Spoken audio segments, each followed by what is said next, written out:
भाव घेण्याचं एकच उद्दिष्ट, माझा कृष्ण कसा आहे, माझा भगवंत कसा आहे. हा माझेपणा देहबुद्धीचा नव्हता बरं का. हा माझेपणा आत्मबुद्धीचाच होता, पण प्रेमाने चिंब भिजलेला होता. गोपींकडं ज्ञान होतं, पण भक्तीत भिजलेलं होतं. कोरडं ज्ञान त्यांच्यापाशी नव्हतं.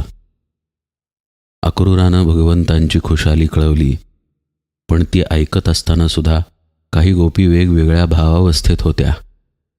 अक्रूर भगवंतांची खुशाली कळवून परत निघाला, तर गोपी त्याच्या मागे धावत सुटल्या. त्याला थांबवून गोपींनी विचारलं की तो कसा आहे, आमची त्याला आठवण येते का. यावर अक्रूर तरी काय उत्तर देणार. एकीकडे गोपी आहेत ज्या कृष्णाला विसरल्याच नाहीत, आणि दुसरीकडे कृष्ण परमात्मा आहे जो गोपींना विसरू शकतच नाही.